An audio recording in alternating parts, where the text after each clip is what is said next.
Hello friend, સ્વાગત છે તમારું મારી ગુજરાતી રસોઈ ટિપ્સ ચેનલમાં। તો આજે આપણે બનાવીશું શરીર માટે ખૂબ જ હેલ્ધી અને ટેસ્ટી મગ પુલાવ। તો મારી એ રીતે તમે એકવાર મગ પુલાવ જરૂરથી ટ્રાય કરજો।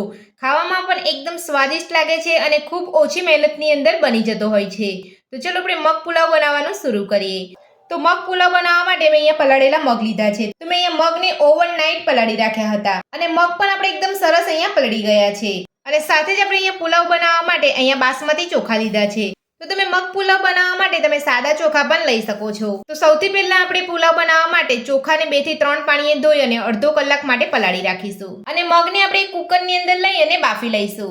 તો ચોખાને મેં અહીંયા 2 થી 3 પાણીએ ધોઈ અને પલાળી લીધા છે। તો આ રીતે પાણી ભરીને તમારે ચોખાને અડધો કલાક માટે પલાળી રાખવાના છે। તો ચોખા આપણા પલળે છે ત્યાં સુધી આપણે મગને બાફી લઈશું। તો મગ બાફવા માટે મેં અહીંયા ગેસ ઉપર એક નાનું કુકર રાખ્યું છે। તો કુકરની અંદર આપણે 1 ચમચી તેલ ઉમેરીશું। તેલને આપણે અહીંયા થોડું ગરમ થવા દઈશું। તો તેલ આપણું અહીંયા ગરમ થઈ ગયું છે। તો હવે આપણે તેની અંદર પલાળેલા મગ ઉમેરીશું। તો મેં અહીંયા 2 વાટકી જેટલા મગ લીધા છે અને 2 વાટકી મેં અહીંયા બાસમતી ચોખા લીધેલા। તે બંનેનું માપ આપણે અહીંયા સરખું રાખ્યું છે। તો કુકરની અંદર મગ ઉમેરી લીધા પછી હવે આપણે તેની અંદર 2 ચપટી જેટલી હળદર પાવડર ઉમેરીશું।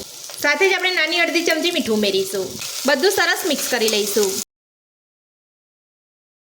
તો બધું જ આપણે અહીંયા સરસ મિક્સ કરી લીધું છે। તો હવે આપણે તેની અંદર નાના અડધા ગ્લાસ જેટલું પાણી ઉમેરીશું। વધારે પડતું આપણે અહીંયા પાણી નથી ઉમેરવાનું।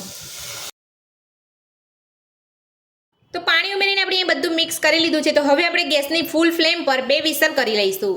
તો આપણે અહીંયા વધારે વિસલ નથી કરવાની। જો તમે અહીંયા વધારે પડતી વિસલ થઈ જશે તો તમારા અહીંયા મગ જે છે અહીંયા આખા બફાઈ નહીં અને અહીંયા લોચો થઈ જશે અને મગ પુલાવ પણ તમારો સારો નહીં લાગે।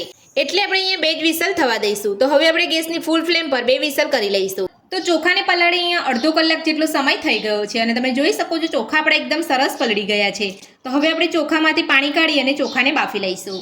તો ચોખાને બાફવા માટે આપણે અહીંયા ગેસ ઉપર એક વાસણની અંદર પાણી ગરમ કરવા મૂકી દીધું છે અને તમે જોઈ શકો છો આપણું પાણી પણ સરસ ગરમ થઈ ગયું છે।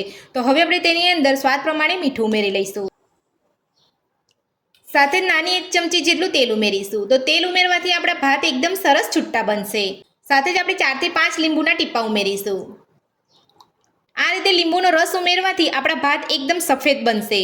એટલા માટે આપણે અહીંયા પ્રોસેસ કરવી જરૂરી છે। જો તમે અહીંયા પ્રોસેસ કરવા ના માંગતા હોય તો તમે સાદી રીતે પણ ભાત બનાવી શકો છો। તો હવે આપણે ધોયેલા ચોખાને ઉમેરી લઈશું। બધું સરસ મિક્સ કરી લઈશું અને ભાતને થવા દઈશું। તો ભાત આપણે અહીંયા ગેસ ઉપર થઈ રહ્યા છે। તો બીજી બાજુ આપણે પુલાવની અંદર ઉમેરવા માટે વેજીટેબલ સમારી લઈશું। તો વેજીટેબલની અંદર મેં એક કેપ્સિકમ, એક ડુંગળી, એક ટામેટું અને એક ગાજર અને આપણે અહીંયા થોડી કોબીસ લીધી છે। તો બધું જ આપણે અહીંયા ઝીણું સમારી લઈશું। તો ભાત આપણે અહીંયા સરસ કૂક થઈ ગયા છે। તો હવે આપણે ગેસની ફ્લેમ બંધ કરી અને કાણાવાળા વાસણની અંદર કાઢી લઈશું। તો બધા જ ભાત આપણે અહીંયા કાણાવાળા વાસણની અંદર કાઢી લીધા છે। તો ભાત આપણે અહીંયા ઓવરકુક ના થઈ જાય તેના માટે આપણે અહીંયા થોડું ઠંડુ પાણી ઉમેરીશું। તો ભાત આપણા અહીંયા બનીને તૈયાર છે। તો હવે આપણે તેને સાઈડ પર રાખીશું। તો બધા જ વેજીટેબલ આપણે અહીંયા ઝીણા સમારી લીધા છે। તો જો તમે અહીંયા વેજીટેબલને અહીંયા ચોપ કરવા માંગતા હોય તો તમે ચોપરની અંદર ચોપ પણ કરી શકો છો। તો હવે આપણે વેજીટેબલને સાઈડ ઉપર રાખીશું અને આપણે મગ પુલાવની ચટણી બનાવીશું। તો ચટણી બનાવવા માટે મિક્સર જારની અંદર 6 થી 7 લસણની કળી ઉમેરીશું। સાથે જ 1 ટુકડો આદુનો ઉમેરીશું। 1 ચમચી કાશ્મીરી લાલ મરચું ઉમેરીશું। 2 થી 3 ચમચી જેટલું પાણી ઉમેરીશું અને બધું સરસ પીસી લઈશું।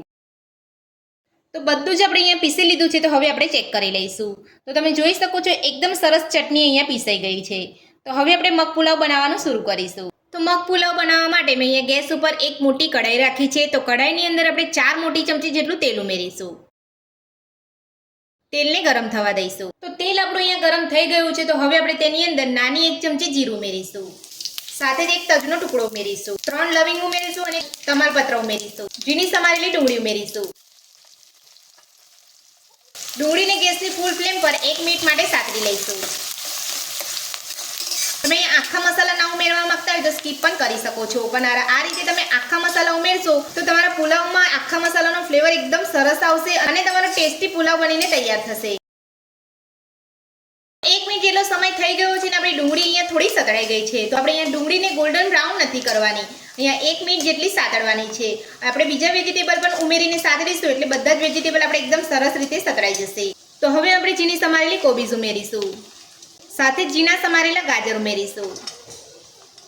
ઝીણા સમારેલા કેપ્સિકમ ઉમેરીશું। ઝીણા સમારેલા ટામેટા ઉમેરી લઈશું। તો બધા જ વેજીટેબલ આપણે અહીંયા ઉમેરી લીધા છે. તો હવે આપણે બધું સરસ રીતે સાતરી લઈશું. તો બધા જ વેજીટેબલને આપણે ગેસની ફૂલ ફ્લેમ પર સાતરી લઈશું. તો બધા જ વેજીટેબલ અહીંયા થોડા સતરાઈ ગયા છે. તો હવે આપણે તેની અંદર નાની અડધી ચમચી જેટલો હળદર પાવડર ઉમેરીશું. સાથે નાની અડધી ચમચી મીઠું ઉમેરીશું. તો મીઠું તમારે અહીંયા ધ્યાનપૂર્વક ઉમેરવાનું છે, કેમ કે આપણે અહીંયા મગ બાફતી વખતે અને ભાત બાફતી વખતે આપણે અહીંયા મીઠું ઉમેર્યું છે. તો બધું જ મિક્સ કરીને વેજીટેબલને આપણે અહીંયા ફરીથી થોડા સાતરી લઈશું. તો બધા જ વેજીટેબલ આપણે અહીંયા સતરાઈ ગયા છે. તો હવે આપણે તેની અંદર જે ચટણી બનાવીને રાખી હતી તે ઉમેરી લઈશું. 1 ચમચી બિરયાનીનો મસાલો ઉમેરીશું. તમે અહીંયા પાઉંભાજી મસાલો લેવા માંગતા હોય તો તે પણ તમે અહીંયા ઉમેરી શકો છો. બધું જ આપણે સરસ અહીંયા મિક્સ કરી અને થોડું 1 થી 2 મિનિટ માટે સાતરી લઈશું. તો આપણી ચટણી જે છે એકદમ સરસ રીતે અહીંયા સતળાઈ જાય. તો ચટણી ઉમેરી લીધા પછી આપણે બધા જ વેજીટેબલને અહીંયા સરસ રીતે સાતરી લીધા છે. તો હવે આપણે તેની અંદર બાફેલા મગ ઉમેરીશું. સાથે જ આપણે અહીંયા બાફેલા ભાત ઉમેરીશું. તો તમે જોઈ શકો છો આપણા ભાત પણ એકદમ સરસ અહીંયા છૂટા છૂટા બન્યા છે. બધું સરસ મિક્સ કરી લઈશું. તો બધું જ આપણે અહીંયા હળવા હાથે જ મિક્સ કરવાનું છે.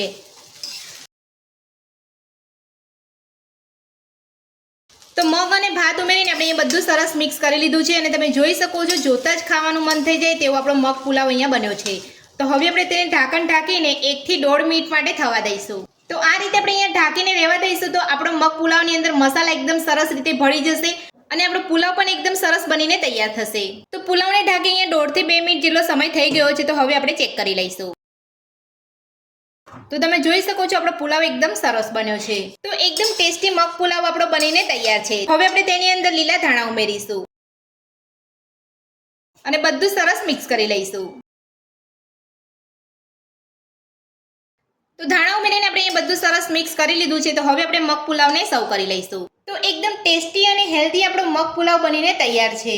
તો આ મગ પુલાવ બનાવવાની રીત તમને મારી કેવી લાગી મને કોમેન્ટ બોક્સમાં કોમેન્ટ કરીને જરૂરથી જણાવજો. અને મારી આ રીતે આ મગ પુલાવ બનાવવાનું ઘરે એકવાર જરૂરથી ટ્રાય કરજો. આજની રેસીપી પસંદ આવી તો વિડીયોને લાઇક કરજો, ચેનલને સબસ્ક્રાઇબ કરજો, તમારા મિત્રોને જરૂરથી શેર કરજો. Thank you.